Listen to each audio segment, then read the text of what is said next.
ಈ ಕರ್ಮ ಭಗವಂತ ಹೇಳ್ತಾನೆ ಮಾಡು ಮಾಡು ಮಾಡು ಅಂತ. ತಾವು ಹೇಳಿದ್ರಿ ನಾವೆಲ್ಲ ಸ್ವತಂತ್ರರಲ್ಲ, ನಾವು ಭಗವಂತ ಮಾಡಿಸಿದ್ರೆ ನಾವು ಮಾಡ್ತೀವಿ ಅಂತ. ಬಟ್ ನಮಗೆ ಯಾಕೆ ಮಾಡು ಅಂತ ಹೇಳ್ತಾನೆ? ನಾನು ಮಾಡ್ತೀನಿ ಅಂತ 1000 ವರ್ಷಗಳ ಕಾಲ ಸತ್ಕರ್ಮಾಚರಣೆ ಮಾಡಿದರೂ ಒಂದು ಗುಲಗಂಜಿಯಷ್ಟು ಫಲವನ್ನು ಕೂಡ ಪಡೀಲಿಕ್ಕೆ ಸಾಧ್ಯ ಇಲ್ಲ. ಅದನ್ನೇ ಕೃಷ್ಣ ಒತ್ತು ಕೊಟ್ಟು ಹೇಳ್ತಾನೆ, ಅಹಂಕಾರ ವಿಮೂಢಾತ್ಮ ಕರ್ತ ಅಹಂ ಇತಿ ಮನ್ಯತೆ.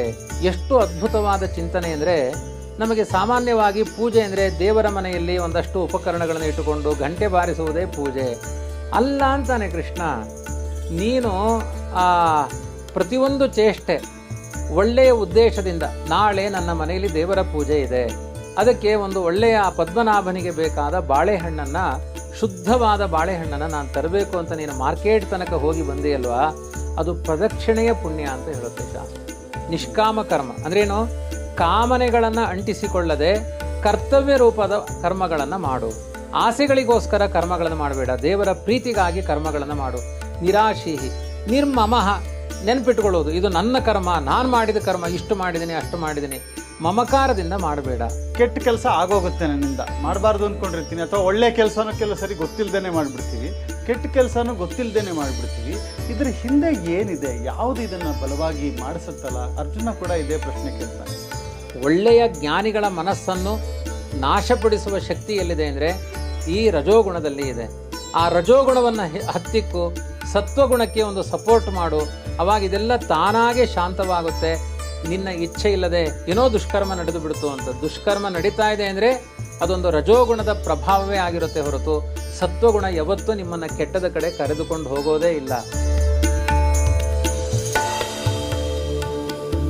ಅಧಿಕ ಮಾಸದಲ್ಲಿ ಭಗವದ್ಗೀತೆ, ಈ ಒಂದು ಯಾತ್ರೆ ಇವತ್ತೆಲ್ಲಿದ್ದೀವಿ ಬನ್ನಿ ನೋಡೋಣ. ವೀಕ್ಷಕರೇ, ನಾವು ಕಂಟಿನ್ಯೂ ಮಾಡ್ತಿದ್ದೀವಿ ಜರ್ನಿ. ಆ್ಯಕ್ಷನ್ ಅಂದರೆ ಕರ್ಮದ ಬಗ್ಗೆ, ಏನು ಕೆಲಸ ನಾವು ಮಾಡಬೇಕು. ಇವತ್ತು 3ನೇ ಚಾಪ್ಟರು 9ನೇ ಎಪಿಸೋಡು ಕರ್ಮಯೋಗದ ಬಗ್ಗೆ. ಸರಿಯಾದ ಕರ್ಮ ಯಾವುದು, ಕರ್ಮ ಅಂದರೆ ಏನು, ಅಕರ್ಮ ಅಂದರೆ ಏನು, ವಿಕರ್ಮ ಅಂದ್ರೇನು, ಎಲ್ಲ ವಿಷಯಗಳ ಬಗ್ಗೆ ಇವತ್ತು ತಿಳ್ಕೊಳ್ಳೋಣ.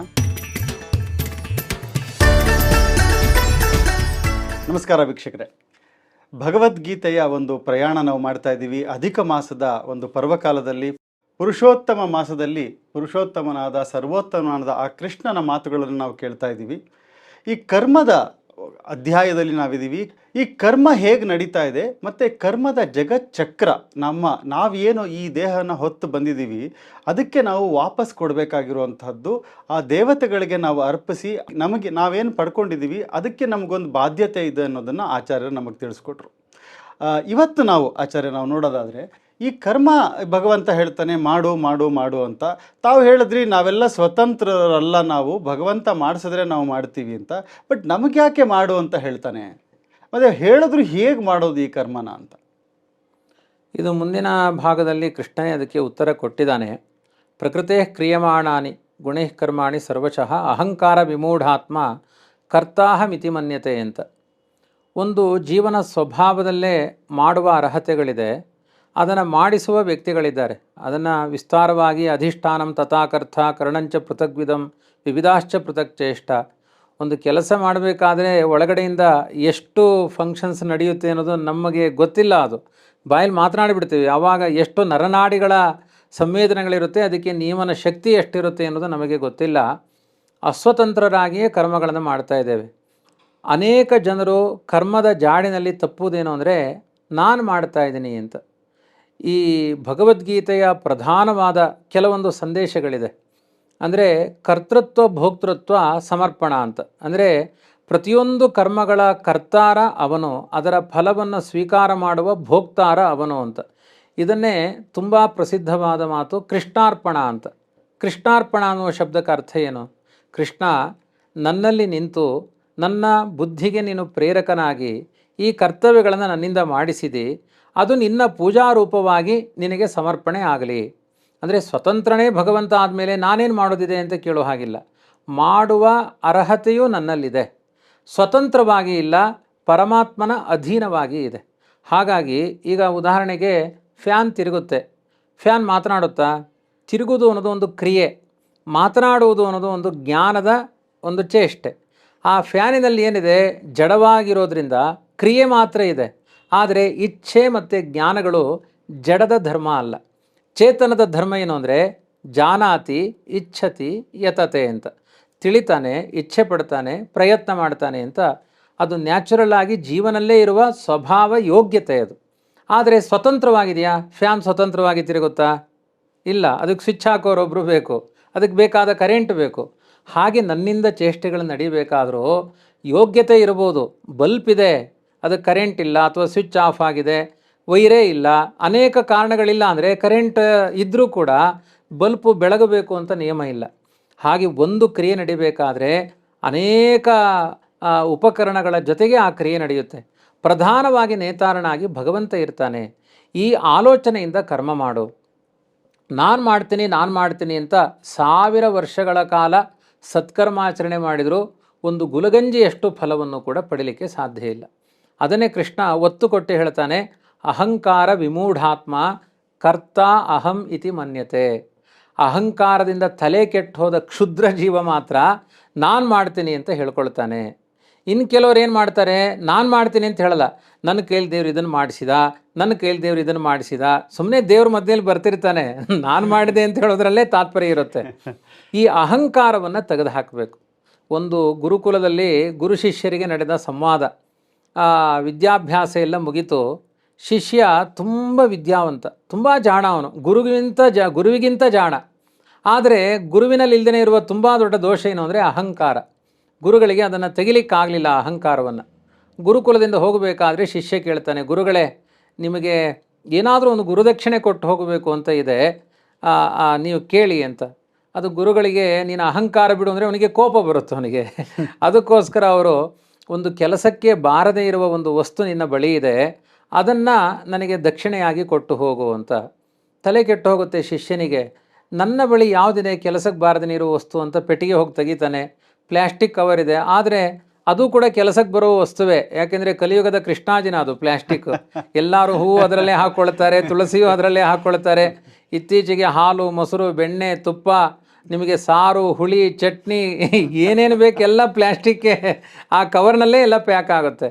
ಹಾಗಾಗಿ ಅದು ಕೆಲಸಕ್ಕೆ ಬರದೇ ಇರೋ ವಸ್ತು ಅಲ್ಲ. ಕಲ್ಲು ತೊಗೊಂಡ, ಅದರಲ್ಲಿಯೂ ಕೂಡ ಒಂದು ಏನೋ ಇವತ್ತು ಕಸದಿಂದಲೂ ರಸ ಅಂತ ಇದೆ. ಕೆಲಸಕ್ಕೆ ಬರದೇ ಇರುವ ವಸ್ತು ಯಾವುದಿದೆ? ವಿಮರ್ಶೆ ಮಾಡಿ ಗುರುಗಳ ಬಳಿ ಬರ್ತಾನೆ. ಗುರುಗಳೇ, ಜಗತ್ತಿನಲ್ಲಿ ಕೆಲಸಕ್ಕೆ ಬಾರದೇ ಇರುವ ವಸ್ತು ಯಾವುದೂ ಇಲ್ಲ. ಹಾಗಾಗಿ ನನ್ನ ಬಳಿ ಇದೆ ಅಂತ ಬೇರೆ ಹೇಳಿದರೆ ಯಾವುದು ಅಂತ ನನಗೆ ಅರ್ಥ ಆಗ್ತಾ ಇಲ್ಲ. ಗುರುಗಳು ಹೇಳ್ತಾರೆ, ಅಷ್ಟೊಂದು ಯಾಕೆ ಹರಸಾಹಸ ಮಾಡಿದಿ? ನಿನ್ನ ಬಳಿ ಒಂದು ಅಹಂಕಾರ ಇದೆ ಅಲ್ವಾ, ಅದು ಜಗತ್ತಿಗೆ ಕೆಲಸಕ್ಕೆ ಬಾರದೇ ಇರುವ ವಸ್ತು. ಅದನ್ನು ನನ್ನ ಗುರುಕುಲದಲ್ಲೇ ಬಿಟ್ಟು ಹೋಗು. ಸಮಾಜದಲ್ಲಿ ನೀನು ಅಹಂಕಾರಿಯಾಗಿ ಹೋಗಬೇಡ, ವಿನೀತನಾಗಿ ಹೋಗು ಅಂತ. ತುಂಬ ಮುಖ್ಯವಾದ ಸಂಗತಿ ಇದು. ನಮ್ಮ ಜೀವನವನ್ನು ಕೊಲ್ಲುವ ಪ್ರಧಾನವಾದ 2 ವೈರಿಗಳು ಯಾವುದು ಅಂದರೆ ಕೃಷ್ಣ ಮುಂದೆ ಹೇಳ್ತಾನೆ. ಒಂದು ಅತಿಯಾದ ಕೋಪ, ಇನ್ನೊಂದು ಅತಿಯಾದ ಅಹಂಕಾರ. ಏನೂ ಲಾಭ ಇಲ್ಲ ಸಮಾಜದಲ್ಲಿ. ಅಹಂಕಾರ ಒಣ ಪ್ರತಿಷ್ಠೆ ಅಂತ ಕರೀತಾರಲ್ಲ, ಅಹಂಕಾರ ಜಂಬ, ಅದರಿಂದ ಯಾವ ಲಾಭವೂ ಇಲ್ಲ. ಅದರ ಜೊತೆಗೆ ಈ ಕೋಪದಿಂದಲೂ ಕೂಡ ಏನು ಲಾಭ? ಕೋಪ ಕೆಲವೊಮ್ಮೆ ಸಾತ್ವಿಕ ಕೋಪದಿಂದ ಸ್ವಲ್ಪ ಕೆಲಸಗಳಾಗ್ಬೋದು. ವಿನಾಕಾರಣ ಉದ್ವೇಗದ ಕೋಪಗಳು, ಉದ್ವೇಗದ ಕಾಮಗಳು, ಅದನ್ನೆಲ್ಲ ಈ ಅಧ್ಯಾಯದಲ್ಲೇ ತಿದ್ದುತ್ತಾನೆ. ಸದ್ಗುಣಗಳ ಜೊತೆಗೆ ದುರ್ಗುಣಗಳ ಬಗ್ಗೆ ಹರಿಹಾಯ್ದಿದ್ದಾನೆ ಕೃಷ್ಣ. ಅದನ್ನು ಮಧ್ಯದಲ್ಲಿ ಅದನ್ನೆಲ್ಲ ಹೇಳ್ತಾ ತಿದ್ದುತ್ತಾ ಹೋಗ್ತಾನೆ ಕೃಷ್ಣ. ಹಾಗಾಗಿ ಜ್ಞಾನಿಗಳ ನಡೆಯಂತೆ ನಿನ್ನ ನಡೆ ಇರಲಿ. ತುಂಬ ದೊಡ್ಡ ಪಕ್ವ ಯೋಗಿಗಳು ಅದನ್ನು ಹಿಂದೆ ಹೇಳ್ತಾನೆ. ಯದ್ಯದಾಚರತಿ ಶ್ರೇಷ್ಠ ತತ್ತದೇವ ಇತರೋ ಜನಃ ಸ ಯತ್ಪ್ರಮಾಣಂ ಕುರುತೆ ಲೋಕಃ ತದನು ವರ್ತತೆ. ಜ್ಞಾನಿಗಳಾದವರು ಯಾವ ರೀತಿಯಾಗಿ ನಡೆದುಕೊಳ್ತಾರೆ, ನಿನ್ನ ಜೀವನ ಅವರನ್ನು ಆದರ್ಶವಾಗಿಟ್ಕೋ. ಅವರನ್ನು ಆ ರೀತಿಯಾಗಿ ನಿನ್ನ ಜೀವನದಲ್ಲಿ ನಡೆಸ್ಕೊಂಡು ಹೋಗು. ಉದಾಹರಣೆಗೆ ಜ್ಞಾನಿಗಳು ಅಂದರೆ ರಾಘವೇಂದ್ರ ಸ್ವಾಮಿಗಳಿರ್ಬೋದು, ವಾದಿರಾಜರಿರ್ಬೋದು, ಜಯತೀರ್ಥರು, ನಮ್ಮ ಮಠದಲ್ಲೇ ಸಾಕಷ್ಟು ಜ್ಞಾನಿಗಳಿದ್ದಾರೆ. ಅಥವಾ ಇನ್ನು ಹರಿದಾಸರಿರ್ಬೋದು, ಅಥವಾ ಆ ಪ್ರದೇಶಗಳು ನೋಡಿದರೆ ಸಂತ ತುಕಾರಾಮು, ಈ ಥರ ಆ ವಿಠೋಬನ ಭಕ್ತರು ಒಂದಷ್ಟು ಜನ ಇದ್ದಾರೆ. ತಮ್ಮ ಬದುಕೆಲ್ಲ ಸಮರ್ಪಣೆಗಾಗಿಯೇ, ಸಮಾಜಕ್ಕಾಗಿಯೇ ಮೀಸಲಾಗಿಟ್ಟಿದ್ದಾರೆ. ಅಂಥವರ ಬದುಕನ್ನು ಆದರ್ಶವಾಗಿಟ್ಟುಕೋ. ಅದು ನಿನ್ನಿಂದ ಸಮಾಜಕ್ಕೆ ಉಪಕಾರಿ ಆಗುತ್ತೆ ಅಂತಹ ಬದುಕಿನ ಆದರ್ಶಗಳು ಅಂತ ಜ್ಞಾನಿಗಳಾದವರು ಏನೋ ಯಾವುದನ್ನು ಕೂಡ ಆಯಾ ಪದಾರ್ಥಗಳನ್ನು ಅನುಭವಿಸ್ತಾರೆ. ಅದರಲ್ಲಿ ಅತಿಯಾದ ಆಸಕ್ತಿ ಇಲ್ಲ. ಬೇಕು ಆ ಕಾಲಕ್ಕೆ ಬೇಕು ಉಪಯೋಗಿಸಿಕೊಳ್ತಾರೆ. ನಮ್ದು ಹಾಗಲ್ಲ. ಇವತ್ತು ಸ್ವೀಟ್ ರುಚಿಯಾಗಿದೆ ಅಂದರೆ ಎಡಗೈಲಿ ತೊಗೊಂಡು ಕವರಲ್ಲಿ ಹಾಕ್ಕೊಂಡು ಮೊಮ್ಮಕ್ಕಳಿಗೆ ತಿನ್ನಿಸಬೇಕು. ಅಲ್ಲಿಯೇ ತನಕ ನಮ್ಮ ಬುದ್ಧಿ ಸಾಗುತ್ತೆ. ಜ್ಞಾನಿಗಳಿಗೆ ಅಲ್ಲಲ್ಲಿ ಜಿಗ್ರನ್, ಗೃಹ್ಣನ್, ಸ್ಪೃಶನ್ ಉನ್ಮಿಷನ್ ನಿಮಿಷನ್ನಪಿ, ಅವರು ಅನೇಕ ರೀತಿಯಲ್ಲಿ ಆಘ್ರಾಣಿಸ್ತಾರೆ, ಸುಖಪಡ್ತಾರೆ. ಆದರೆ ಎಲ್ಲವನ್ನು ಕೂಡ ಅಸಕ್ತ, ಇದು ದೇವರು ಕೊಟ್ಟದ್ದು ಪ್ರಸಾದ ಅಂತ ಆ ಕಾಲದಲ್ಲಿ ಅನುಭವಿಸ್ತಾರೆ. ಮತ್ತೆ ಅದರ ಬಗ್ಗೆ ತಲೆ ಕೆಡಿಸ್ಕೊಳ್ಳೋದಿಲ್ಲ. ಇಟ್ಟಾಂಗಿ ಇರುವೇನೋ ಹರಿಯೇನೋ ಭಾವನೆಯಿಂದ ಅವರ ಬದುಕು ಸಾಗುತ್ತೆ. ಹೀಗೆ ಜ್ಞಾನಿಗಳ ಬದುಕನ್ನು ನೀನು ಪ್ರಾಕ್ಟೀಸ್ ಮಾಡ್ಕೋ ಅಂತ ಹೇಳ್ತಾ, ನಮ್ಮ ಕರ್ಮಗಳು, ನಾವು ಮಾಡುವ ಕರ್ಮಗಳನ್ನು ಯಾವ ಭಾವದಲ್ಲಿ ಮಾಡಬೇಕು, ಕೃಷ್ಣನ ಮುಂದಿನ ಉಪದೇಶವೇ ಅದು. ಪ್ರಧಾನವಾದ ಭಗವದ್ಗೀತೆಯಲ್ಲಿ ಶಿಖರಪ್ರಾಯವಾದ ಒಂದು ಶ್ಲೋಕ. ಪ್ರತಿದಿನ ಭಗವದ್ಗೀತೆ ಪಾರಾಯಣ ಮಾಡ್ತೇವೋ ಇಲ್ಲೋ, ಸತ್ಕರ್ಮಾಚರಣೆ ಶೀಲರಿಗೆ ಶಿಖರಪ್ರಾಯವಾದ ಒಂದು ತುಂಬ ಸುಂದರವಾದ ಒಂದು ಸುಭಾಷಿತ ಈ 3ನೇ ಅಧ್ಯಾಯದಲ್ಲಿ ಇದೆ. ಮಯಿ ಸರ್ವಾಣಿ ಕರ್ಮಾಣಿ ಸನ್ಯಸ್ಯ ಅಧ್ಯಾತ್ಮಚೇತಸ ನಿರಾಶೀಹಿ ನಿರ್ಮಮೋ ಭೂತ್ವ ಯುದ್ಧಸ್ವ ವಿಗತಜ್ವರ ಅಂತ ಇದೆ. ನಿರಾಶೀಹಿ ನಿರ್ಮಮೋ ಭೂತ್ವ ಪರಂ ಜಯತಿ ಸೋಚ್ಯುತಃ ಅಂತ ಹೀಗೆ ಅದನ್ನು ತಿದ್ದುಕೊಂಡು ಹೋಗ್ಬೋದು. ಮಯಿ ಸರ್ವಾಣಿ ಕರ್ಮಾಣಿ, ಬೆಳಿಗ್ಗೆಯಿಂದ ರಾತ್ರಿ ತನಕ, ಮುಂಜಾವದಿಂದ ಸಂಜೆಯ ತನಕ, ಸಂಜೆಯಿಂದ ಮುಂಜಾವದ ತನಕ, ಪ್ರಾತಃ ಪ್ರಭೃತಿ ಸಾಯಾಂತಂ ಸಾಯಾದಿ ಪ್ರಾತರಂತತಃ ಯತ್ಕರೋಮಿ ಜಗನ್ನಾಥ ತದಸ್ತು ತವ ಪೂಜನಂ. ಎಷ್ಟು ಅದ್ಭುತವಾದ ಚಿಂತನೆ ಅಂದರೆ, ನಮಗೆ ಸಾಮಾನ್ಯವಾಗಿ ಪೂಜೆ ಅಂದರೆ ದೇವರ ಮನೆಯಲ್ಲಿ ಒಂದಷ್ಟು ಉಪಕರಣಗಳನ್ನು ಇಟ್ಟುಕೊಂಡು ಗಂಟೆ ಬಾರಿಸುವುದೇ ಪೂಜೆ ಅಲ್ಲ ಅಂತಾನೆ ಕೃಷ್ಣ. ನೀನು ಪ್ರತಿಯೊಂದು ಚೇಷ್ಟೆ ಒಳ್ಳೆಯ ಉದ್ದೇಶದಿಂದ, ನಾಳೆ ನನ್ನ ಮನೆಯಲ್ಲಿ ದೇವರ ಪೂಜೆ ಇದೆ, ಅದಕ್ಕೆ ಒಂದು ಒಳ್ಳೆಯ ಪದ್ಮನಾಭನಿಗೆ ಬೇಕಾದ ಬಾಳೆಹಣ್ಣನ್ನು, ಶುದ್ಧವಾದ ಬಾಳೆಹಣ್ಣನ್ನು ನಾನು ತರಬೇಕು ಅಂತ ನೀನು ಮಾರ್ಕೆಟ್ ತನಕ ಹೋಗಿ ಬಂದೆಯಲ್ವಾ, ಅದು ಪ್ರದಕ್ಷಿಣೆಯ ಪುಣ್ಯ ಅಂತ ಹೇಳುತ್ತೆ ಶಾಸ್ತ್ರ.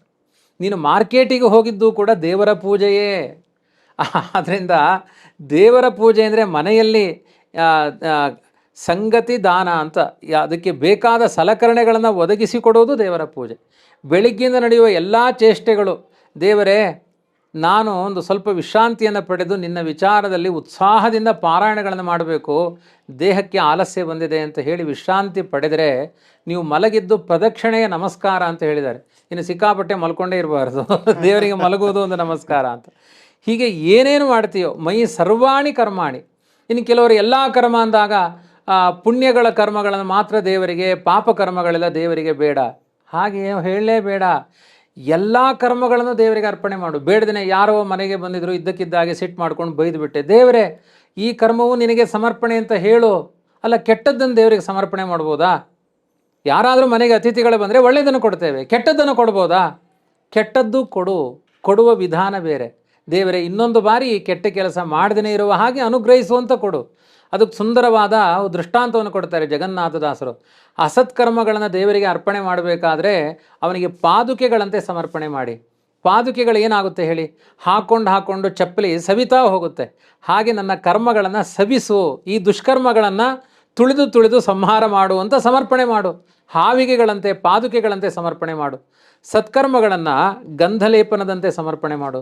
ಅದರಲ್ಲಿ ಹ್ಯಾಪಿನೆಸ್ ಇದೆ, ಗಂಧ ಹಚ್ಚಿದರೆ ವೈಶಾಖ ಮಾಸದಲ್ಲಿ ಖುಷಿ ಆಗುತ್ತೆ, ದೇವರು ಸಂತೋಷ ಪಡ್ತಾನೆ. ಆದರೆ ಎರಡನ್ನೂ ಸಮರ್ಪಣೆ ಮಾಡುವ ವಿಷಯದಲ್ಲಿ ವಂಚನೆ ಮಾಡಬೇಡ. ಯಾಕೆ ಅಂದರೆ ಎರಡೂ ನೀನು ಮಾಡಿದ್ದಲ್ಲ, ಯಾವುದೋ ಹಿಂದಿನ ಒಂದು ಕರ್ಮ ನಮ್ಮನ್ನು ದೂಡಿಕೊಂಡು ಬಂದಿದೆ, ಅದಕ್ಕೆ ಪ್ರೇರಕನಾಗಿ ಭಗವಂತ ಇದ್ದಾನೆ. ಹಾಗಾಗಿ ಏನೇನು ಮಾಡ್ತೀಯೋ, ಯದ್ಯದಾಚರತಿ, ಏನೇನೆಲ್ಲ ಆಚರಣೆ ಮಾಡ್ತೀಯೋ, ಮೈ ಸರ್ವಾಣಿ ಕರ್ಮಾಣಿ ಸನ್ಯಸ್ಯ ಅಧ್ಯಾತ್ಮ ಚೇತಸ. ಇದು ಮೋಸ್ಟ್ ಇಂಪಾರ್ಟೆಂಟ್. ಅಧ್ಯಾತ್ಮ ಚೇತಸ್ ಅಂದರೆ ಏನು?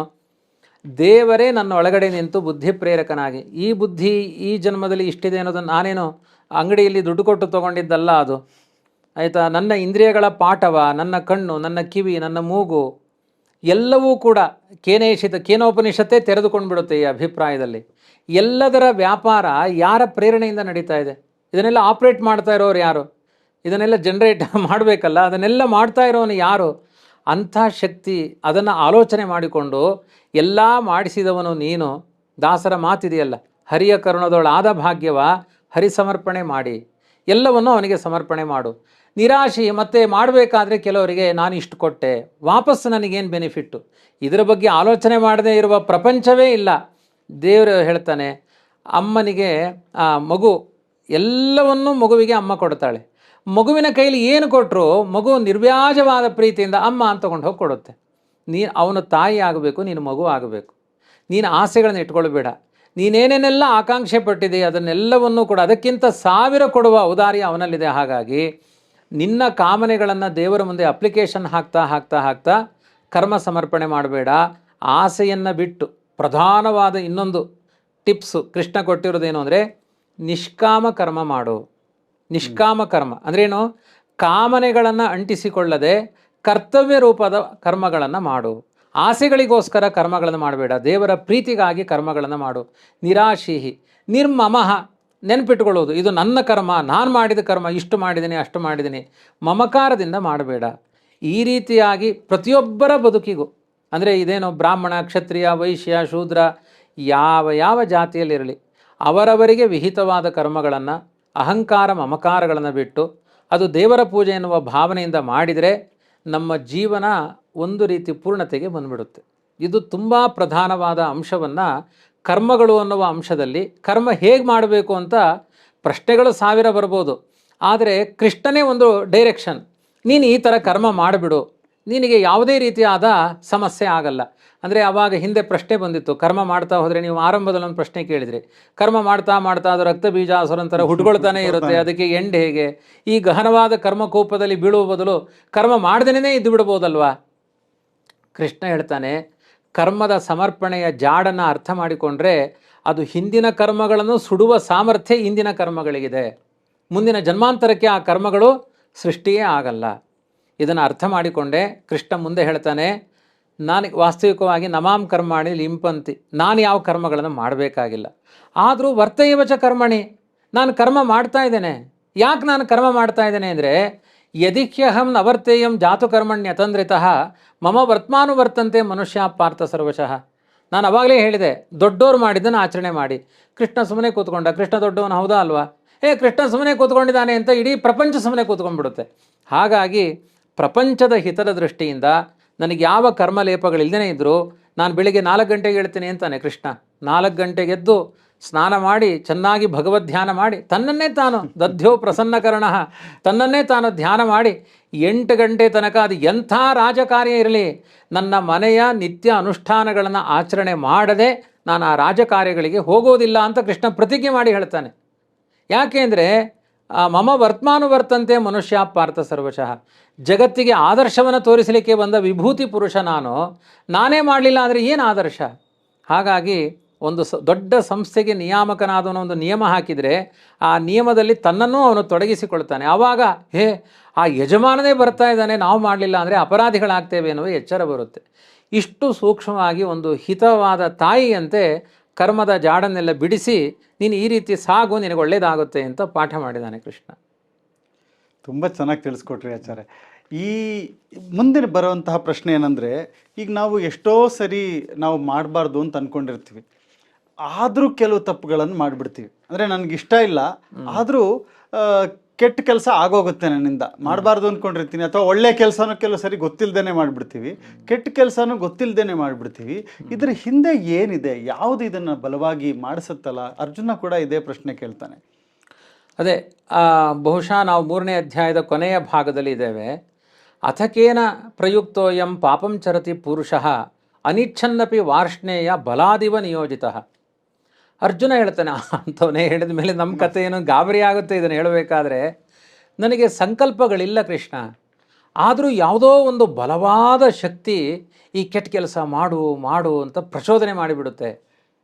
ಈ ಮಾತು ಕೇಳಿದಾಗ ನನಗೆ ತುಂಬ ಇವತ್ತಿನ ಸಮಾಜವೇ ನೆನಪಾಗುತ್ತೆ.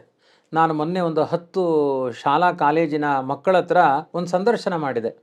ಅಲ್ಲ ಅಂದರೆ ಸ್ವಲ್ಪ ಸಾತ್ವಿಕ ಸ್ವಭಾವದವರು. ಅವ್ರ ಹತ್ರ ಕೇಳಿದೆ, ಅಲ್ಲ ನಿಮ್ಮ ಶಾಲಾ ಕಾಲೇಜುಗಳಲ್ಲಿ ಎಲ್ಲ ಮಕ್ಕಳು ನೀತಿವಂತರಾಗಿ ಸಾಗ್ತಾ ಇರ್ತಾರಾ? ಎಲ್ಲರಲ್ಲೂ ಅಂತಹ ಪ್ರಾಮಾಣಿಕತನ ಇದೆಯಾ? ಇಲ್ಲ, ತುಂಬ ಇವತ್ತು ಹದಗೆಡ್ತಾ ಇದೆ. 10 ಜನರ ಅಭಿಪ್ರಾಯ ಇದೇ ಆಗಿದೆ. ಸಂಸ್ಕಾರವಂತರ ಮನೆಯಲ್ಲಿ ಶಾಲಾ ಕಾಲೇಜುಗಳಿಗೆ ಹೋಗುವ ಪ್ರಾಮಾಣಿಕ ಮಕ್ಕಳ ಅಭಿಪ್ರಾಯಗಳೇನಾಗಿದೆ ಅಂದರೆ ಎಲ್ಲ ಡ್ರಗ್ಸಿಗೆ ಅಡಿಕ್ಟ್ ಆಗ್ತಾ ಇದ್ದಾರೆ. ಯಾಕೆ ಇದು? ವಾಸ್ತವಿಕವಾಗಿ ಅವರು ಎಲ್ಲರೂ ಕೂಡ ಕೆಟ್ಟವರು ಯಾರೂ ಅಲ್ಲ, ಭಾರತೀಯರೆಲ್ಲ ಪುಣ್ಯಪುರುಷರೇ. ಆದರೂ ಯಾಕೆ ಹೀಗಾಗ್ತಾರೆ? ಯಾರ್ಯಾರದ್ದು ದುರ್ಬುದ್ಧಿಗಳ ಪ್ರೇರಣೆ. ಅನಿಚ್ಛನ್ನಪಿ, ಅವರಿಗೆ ಇಚ್ಛೆ ಇಲ್ಲ, ಆದರೂ ಬಲಾದಿವ ನಿಯೋಜಿತ, ಯಾವುದೋ ಒಂದು ದುಷ್ಟಶಕ್ತಿ ಅವರನ್ನು ಸೆಳೆದು ಬಿಡುತ್ತೆ. ಅದು ನಾನು ಬೇರೆ ಬೇರೆ ಕಡೆ ಪ್ರವಚನಗಳಿಗೆ ಹೋದಾಗಲೂ ಕೂಡ ಅದಕ್ಕೆ ಸಿಕ್ಕಾಕೊಂಡವರು ವಿಲಿ ಒದ್ದಾಡಿ ಹೊರಗೆ ಬರಲಿಕ್ಕೆ ಉಪಾಯ ಕಾಣದೆ ಆ ಮನೆಯೆಲ್ಲ ಬದುಕೇ ಮೂರಾ ಬಟ್ಟೆ ಆಗೋಗಿರುತ್ತೆ. ಇದು ಪ್ರಾಕ್ಟಿಕಲ್ಲಾಗಿ ಅರ್ಜುನ ನಮಗೋಸ್ಕರನೇ ಕೇಳಿದ ಪ್ರಶ್ನೆ. ಅದರಲ್ಲೂ ಇವತ್ತು ಆಂಡ್ರಾಯ್ಡ್ ಮೊಬೈಲ್ ಇದೆ ಅಲ್ವಾ, ಅನಿಚ್ಛನ್ನಪಿ ಆ ಮಕ್ಕಳಿಗೆ ಕೊಡಬಾರ್ದು ಅಂತ ಅಪ್ಪ ಅಮ್ಮನಿಗೆ ಇರುತ್ತೆ ತಲೆಯಲ್ಲಿ. ಆ ಮಗುವಿಗೂ ಏನೋ ಆ ಮೊಬೈಲ್ ಹಿಡ್ಕೊಂಡು ಹಾಳಾಗಬೇಕು ಅಂತ ಸಂಕಲ್ಪ ಮಾಡಿಲ್ಲ, ಆದರೂ ಬಲಾದಿವ ನಿಯೋಜಿತ ಮೊಬೈಲ್ ಎಲ್ಲಿದೆಯೋ ಅದು ಎಳೆದು ಬಿಡುತ್ತೆ, ಅದನ್ನು ಅನಿವಾರ್ಯವಾಗಿ ಸಿಕ್ಕಾಕೊಳ್ತಾರೆ ಆ ಏನೋ ಮೊಬೈಲ್. ಮೆಸೇಜ್ ಬಂದಿದೆ ಅಂತ ಆಚಾರ್ಯ, ಒಂದ್ ಎರಡು ನೋಡೋಣ ಏನಾಗಿದೆ ಅಂತ ನೋಡಕ್ ಹೋದ್ರೆ ಅದಕ್ಕೆ ಇನ್ನೊಂದು ಒಂದಾದ್ಮೇಲೆ ಒಂದ್ ರೀಲ್ಸ್ ನೋಡಕ್ ಹೋದ್ರೆ ನೀವು ಅದು ತೋರಿಸ್ತಾನೆ ಇರುತ್ತೆ ಅಲ್ಗಾರಿದಮ್. ಅಂದ್ರೆ ನೀವು ಒಂದ್ ಅರ್ಧ ಗಂಟೆ ಹೋಗಿರುತ್ತೆ, ನೋಡ್ತಾನೆ ಇರ್ತೀರ, ಯಾವ್ದೋ ಕೆಲ್ಸಕ್ಕೆ ಬರೋ ಸಮಯ ಹೋಗೋದೇ ಗೊತ್ತಾಗಲ್ಲ. ಅದಿಲ್ಲ ಅಂದರೆ ಹುಚ್ಚಿಡಿದಾಗ ಆಗುತ್ತೆ. ಮೊಬೈಲ್ ಸ್ವಿಚ್ ಆಫ್ ಆಯಿತು ಅಂದರೆ ಇವ್ರ ಬದುಕಿನ ಸ್ವಿಚ್ಚೇ ಆಫ್ ಆಗೋಗಿರುತ್ತೆ. ಎಂಥ ಗಾಬರಿಯಾದ ಸಂಗತಿ. ಮೊನ್ನೆ ಒಬ್ಬರು ವಿಮರ್ಶೆ ಮಾಡಿ ಹೇಳಿದರು, ಬಹುತೇಕ ಭಾರತೀಯರು ಎಲ್ಲರೂ, ಬೇರೆಯದ್ದ ಬಗ್ಗೆ ಗೊತ್ತಿಲ್ಲ, ಕನಿಷ್ಠ ದಿನಕ್ಕೆ 6 ಗಂಟೆ ಮೊಬೈಲ್ ನೋಡದೇ ಇರುವ ವ್ಯಕ್ತಿಗಳೇ ಇಲ್ಲ. ಏನು ಇಷ್ಟು ಸಮಯವನ್ನು ಈ ಬ್ರಹ್ಮ ರಾಕ್ಷಸ ಕಬಳಿಸ್ತಾ ಇದೆ. ಒಳ್ಳೆಯದಕ್ಕೆ ನೋಡೋರು ಇದ್ದಾರೆ, ಅದು ಬೇರೆ ವಿಷಯ. ಆದರೆ ವ್ಯರ್ಥವಾಗಿ ನೋಡದೇ ಇರುವ ಸಮಾಜವೇ ಇಲ್ಲ. ಅಂದ್ರೆ ನಮಗೆ ಕಂಟ್ರೋಲ್ ಇಲ್ಲದೆ ಇದ್ದಂಗೆ ನಾವು ನೋಡ್ತಾ ಇದ್ದೀವಿ. ಇದೇ ಪ್ರಾಕ್ಟಿಕಲ್, ಇದೇ ಭಗವದ್ಗೀತೆ. ಅನಿಚ್ಛನ್ನಪಿ ವಾರ್ಷ್ಣೇಯ ಬಲಾದಿವ ನಿಯೋಜಿತ. ಎಷ್ಟೋ ಕೆಲಸಗಳು ಕೆಲವೊಮ್ಮೆ ಹೆಂಡತಿ ಹೇಳಿ ಕರ್ಕೊಂಡು ಹೋಗಿರ್ತಾಳೆ, ನೋಡಿ ಬಂಧುಗಳ ಮನೆಗೆ ಹೋಗ್ತಾ ಇದ್ದೀವಿ, ಯಾರು ಏನು ಮಾತನಾಡೋದು ಬೇಡ, ಮೌನವಾಗಿ ಬಂದುಬಿಡೋಣ. ಯಾವುದೋ ನಮಗೆ ಇಚ್ಛೆ ಇಲ್ಲದೆ ಇರುವ ಒಂದು ಮಾತು ಅವ್ರ ಬಾಯಿಲಿ ಬಂತು, ನಾವು ಸಿಡಿದು ಬಂದಾಯಿತು. ನಮಗೆ ಇಚ್ಛೆ ಇರಲಿಲ್ಲ, ಆದರೂ ಅಲ್ಲಿ ನಡೆದೋಯ್ತು ಆ ಘಟನೆ. ಎಷ್ಟೋ ಬಾರಿ ಆ ಮಹಾಭಾರತವೇ ಸಾಕ್ಷಿ. ನಿಮಗೊಂದು ಸಣ್ಣ ದೃಷ್ಟಾಂತ ಹೇಳಿ ಈ ವಿಷಯಕ್ಕೆ ಬರ್ತೇನೆ. ಇವನು ಧರ್ಮರಾಜ ಆ ಶಿಶುಪಾಲ ವಧೆ ಆದಮೇಲೆ ಕೇಳ್ತಾನೆ, ನನ್ನ ಯಜಮಾನತ್ವದಲ್ಲಿ ನಾನು ಯಜಮಾನನಾಗಿ ನಡೆದ ರಾಜಸೂಯ ಯಾಗ, ಇದರ ನಡುವೆ ಕೃಷ್ಣ ಮತ್ತು ಶಿಶುಪಾಲರಿಗೆ ಗಲಾಟೆ ಆಯಿತು. ನನ್ನ ಮನೆಯ ಯಾಗದಲ್ಲಿ ಸತ್ತವನು ಶಿಶುಪಾಲ, ರಕ್ತಪಾತ ಆಯಿತು. ಇದರ ಮುಂದಿನ ಸೂಚನೆ ಏನು ಅಂತ ಶಕುನ ಹೋಗಿ ಕೇಳ್ತಾನೆ ವೇದವ್ಯಾಸದೇವರ ಹತ್ರ. ಆ ಸಂದರ್ಭದಲ್ಲಿ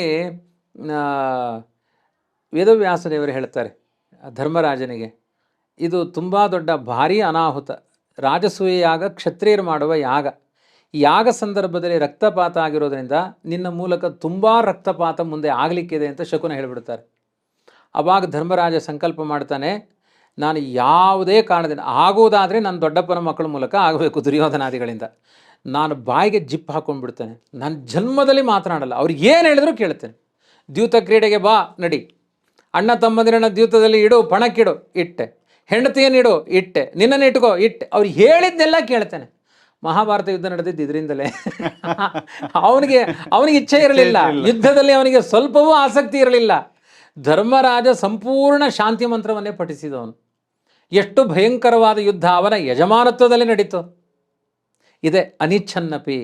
ನಮ್ಮ ಸಂಕಲ್ಪ ಇಲ್ಲದೇ ಇದ್ದರೂ ನಮ್ಮನ್ನು ಆಳುವ ಸಂಕಲ್ಪ ಒಂದು ಬೇರೆ ಇದೆ. ಹಾಗಾಗಿ ಇದನ್ನೆಲ್ಲ ನೋಡ್ತಾ ಇದ್ದರೆ ನರಬೊಂಬೆಗಳ ಮಾಡಿ ನಗುತಿಪ್ಪ ಗೋವಿಂದ ಅಂತ. ನಾನು ಅದನ್ನು ಮಾಡ್ತೀನಿ, ಇದನ್ನು ಮಾಡ್ತೀನಿ, ಕುಂಬಳಕಾಯಿ, ನೀನು ಏನೂ ಮಾಡಲ್ಲ. ನಿನ್ನ ಕರ್ಮ ಏನಿದೆ, ಸ್ವಭಾವಸ್ತು ಪ್ರವರ್ತತೆ, ಅದು ಏನಿದೆ ಅದು ನಡೀತಾ ಇರುತ್ತೆ. ಅದು ನಡೆದ ಮೇಲೆ ನಮಗೇ ಗೊತ್ತಾಗುತ್ತೆ ಮುಂದೆ ಏನು ನಡೀತಾ ಇದೆ. ಮೊದಲು ಗೊತ್ತಾಗಲ್ಲ, ನಡೆದ ಮೇಲೆ ಗೊತ್ತಾಗುತ್ತೆ.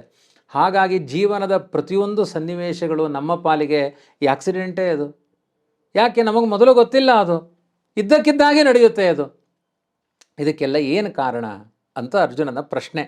ಇವತ್ತಿನ ಸಮಾಜವನ್ನು ಇಟ್ಟುಕೊಂಡು ನಾವು ಈ ಪ್ರಶ್ನೆಯ ಮುಂದೆ ಸಾಗಿದ್ದೇವೆ.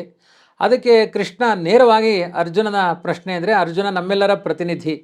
ಕೃಷ್ಣ ಹೇಳ್ತಾನೆ, ಇದಕ್ಕೆ ಕಾಮಯೇಷಃ ಕ್ರೋಧಯೇಷಃ ರಜೋಗುಣ ಸಮುದ್ಭವ. ನೀವು ಸತ್ವಗುಣದ ಬಗ್ಗೆ ಬೆಳಕು ಹರಿಸ್ತಾ ಇಲ್ಲ, ರಜೋಗುಣದ ಬಗ್ಗೆ ಆಸಕ್ತರಾಗಿದ್ದೀರಿ. ಅದಕ್ಕೆ ಆಂಡ್ರಾಯ್ಡ್ ಮೊಬೈಲ್ ಇರ್ಬೋದು, ಡ್ರಗ್ಸ್ ಇರ್ಬೋದು, ನೂರಾರು ಉಪಧ್ಯಾಪಿಗಳಿರ್ಬೋದು, ಎಲ್ಲದಕ್ಕೂ ಕಾರಣ ನೀನು ಸತ್ವಗುಣವನ್ನು ಪುಷ್ ಮಾಡ್ತಾ ಇಲ್ಲ, ನೀನು ರಜೋಗುಣವನ್ನು ಪುಷ್ ಮಾಡ್ತಾ ಇದ್ದಿ. ನಿನ್ನ ಮನಸ್ಸಿನಲ್ಲಿರುವ ಕಾಮನೆಗಳು, ನಿನ್ನ ಮನಸ್ಸಿನಲ್ಲಿರುವ ಕ್ರೋಧಗಳೇ ಈ ಬೇಡದೇ ಇರುವಂತಹ ದುಷ್ಕರ್ಮಗಳಿಗೆ ಪ್ರೇರಕ ಶಕ್ತಿಯಾಗಿ ಕುಳಿತುಕೊಂಡಿದೆ. ಕಾಮಯೇಷಃ ಕ್ರೋಧಯೇಷಃ ರಜೋಗುಣ ಸಮುದ್ಭವ ಮಹಾಶನೋ ಮಹಾಪಾಪ್ಮ ವಿದ್ಯೇನ ಮಿಹವೈರಿಣಂ. ಇದು ಮಹಾ ಹೊಟ್ಟೆ ಬಾಕ. ಇದನ್ನು ಕೊಟ್ಟು ತೃಪ್ತಿಪಡಿಸಲಿಕ್ಕೆ ಸಾಧ್ಯವೇ ಇಲ್ಲ. ಈಗ ಮಗು ಹೇಳುತ್ತೆ, ಅಮ್ಮ 5 ನಿಮಿಷ ಮೊಬೈಲ್ ನೋಡಿಬಿಡ್ತೀನಿ. ನಿಲ್ಲಿಸುತ್ತಾ ಮೊಬೈಲ್ 5 ನಿಮಿಷದಲ್ಲಿ? ಕೊನೆಗೆ ಅದು 20 ನಿಮಿಷ ಆಗುತ್ತೆ, ಕೊನೆಗೆ ಅರ್ಧ ಗಂಟೆ ಆಗುತ್ತೆ, ಕೊನೆಗೆ ಹೇಗೆ ಕ್ಲೈಮ್ಯಾಕ್ಸ್ ಹೇಗೆ ಆಗಿರುತ್ತೆ ಹೇಳಿ? ಬಲಾತ್ಕಾರವಾಗಿ ಅಮ್ಮ ಕಿತ್ಕೊಳ್ತಾಳೆ, ಮಗು ಝಾಡಿಸಿ ಅಮ್ಮನಿಗೆ ಎದೆಗೊದ್ದಿರುತ್ತೆ, ದೊಡ್ಡ ಸೀನ್ ಕ್ರಿಯೇಟ್ ಆಗಿರುತ್ತೆ. ಅದನ್ನೇ ಕೃಷ್ಣ ಹೇಳ್ತಾನೆ, ಇದು ನಿರಂತರ, ಇದು ಹೊಟ್ಟೆ ಬಾಕ ಇದು ಅಂತ ಹೇಳಿದ್ದಾನೆ. ಅದು ಧೂಮೇನಾವೃತೇವನ್ನಿ ಯಥಾದರ್ಶೋ ಮಲೇನ ಚ ಯಥೋಲ್ಭೇನ ಆವೃತೋ ಗರ್ಭ ತಥಾ ತೇನೇದ ಮಾವೃತಂ.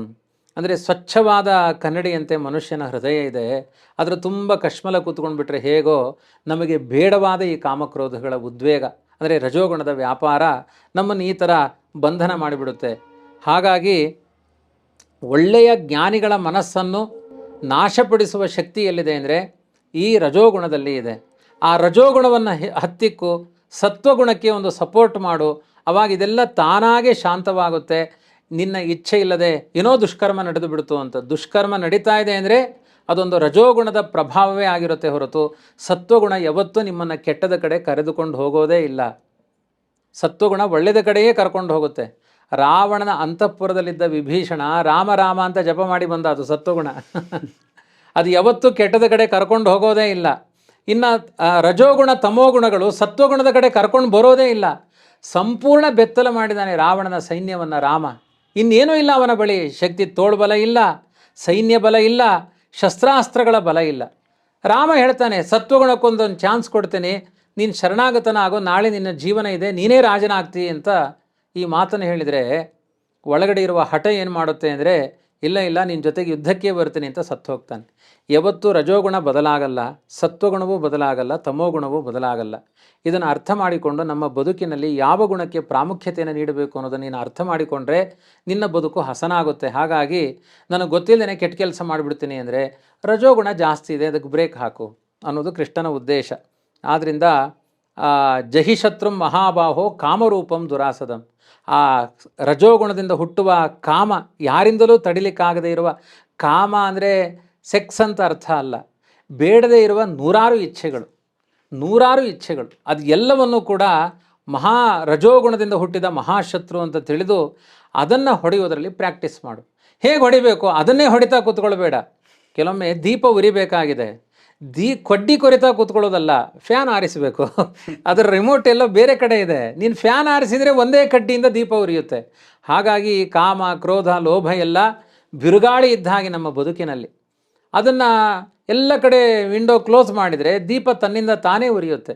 ನಾವು ಏನು ಮಾಡ್ತಾ ಇದ್ದೀವಿ, ದೀಪ ಹಚ್ಚಬೇಕು, ಎಲ್ಲ ಕಡೆ ವಿಂಡೋ ಓಪನ್ ಆಗಿದೆ, ಫ್ಯಾನನ್ನು 5 ನಂಬರಲ್ಲಿ ತಿರುಗಿಸಿಟ್ಬಿಟ್ಟಿದ್ದೀವಿ, ಕಡ್ಡಿ ಕೊರಿತಾ ಇದ್ದೀವಿ, 1000 ಕಡ್ಡಿ ಕೊರೆದ್ರೂ ದೀಪ ಹತ್ತುತ್ತಾ ಇಲ್ಲ.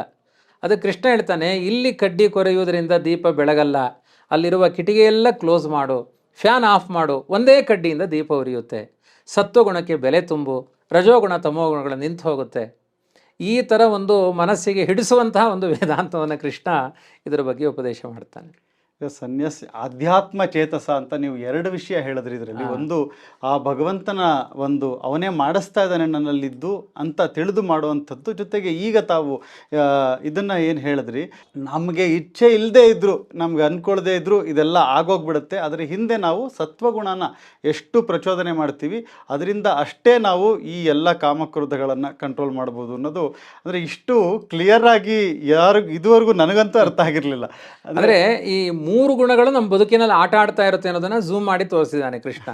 ಆದ್ದರಿಂದ ತುಂಬ ತಮೋಗುಣ ಏನು ಮಾಡಿಬಿಡುತ್ತೆ ಅಂದರೆ ಸತ್ವಗುಣ ರಜೋಗುಣಗಳ ಎರಡನ್ನೂ ನಿಲ್ಲಿಸಿ ಅದು ತುಂಬ ಅನರ್ಥಕ್ಕೆ ಈಡು ಮಾಡುತ್ತೆ.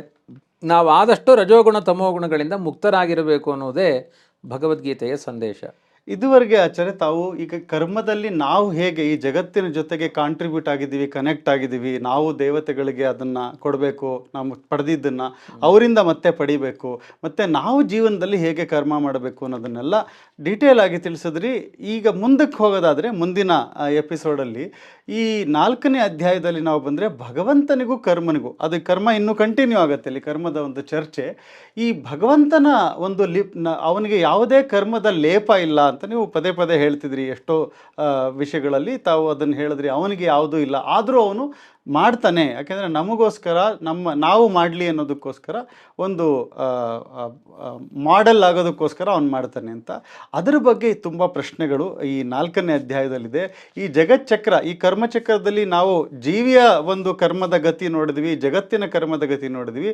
ಭಗವಂತನ ಪಾತ್ರ ಏನು ನಮ್ಮ ಈ ಕರ್ಮದ ಜೊತೆಗೆ, ಈ ಯಾವುದು ಕರ್ಮ, ಯಾವುದು ಅಕರ್ಮ, ಯಾವುದು ವಿಕರ್ಮ, ಇದು ತುಂಬ ಜಟಿಲವಾದದ್ದು.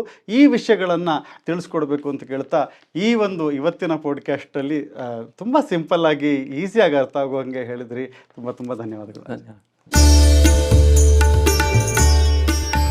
ವೀಕ್ಷಕರೇ, ಬಹಳ ಸಂತೋಷ ಆಗ್ತಾ ಇದೆ ನನಗೆ. ನಿಮ್ಮ ಹತ್ರ ಒಂದು ಹೊಸ ವಿಷಯನ ಇವಾಗ ಹಂಚ್ಕೊಳ್ತಾ ಇದ್ದೀನಿ.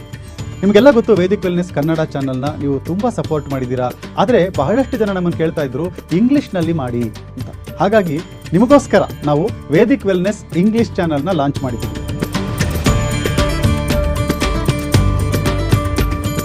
ಈ ಒಂದು ಅಧಿಕ ಮಾಸದಲ್ಲಿ ಈ ಭಗವದ್ಗೀತೆಯ ಸೀರೀಸ್ ಇಂಗ್ಲಿಷ್ನಲ್ಲಿ ಬರ್ತಾ ಇದೆ. ಮತ್ತೆ ಈ ಒಂದು ಇಂಗ್ಲಿಷ್ ಸೀರೀಸ್ನ ನಡೆಸ್ಕೊಡ್ತಾ ಇರುವಂತಹ ಸ್ಕಾಲರ್ ಯಾರು ಗೊತ್ತಾ? ಡಾಕ್ಟರ್ ಪ್ರತೋಷ್ ಆಚಾರ್ಯರು. ಇವರು ಕೇವಲ ಪಂಡಿತರಷ್ಟೇ ಅಲ್ಲ, AI ಸೈಂಟಿಸ್ಟ್ ಕೂಡ. ಇಂಡಿಯನ್ ಇನ್ಸ್ಟಿಟ್ಯೂಟ್ ಆಫ್ ಸೈನ್ಸ್ ಅಲ್ಲಿ ಕರೆಂಟ್ಲಿ ರಿಸರ್ಚ್ ವಿಭಾಗದಲ್ಲಿ ಕೆಲಸ ಮಾಡ್ತಿದ್ದಾರೆ. ಮತ್ತೆ ಉದ್ಧಾಮ ಪಂಡಿತರು ಕೂಡ. So don't miss this English series of Bhagavad Gita that we have just started. Especially for those who cannot follow Kannada to the last word, there is an opportunity now, and you can understand Bhagavad Gita in English from an eminent scholar and a scientist. The video link is there in the description. Don't miss. Share this with all those who are looking for a valuable content on Bhagavad Gita in English which can touch their hearts.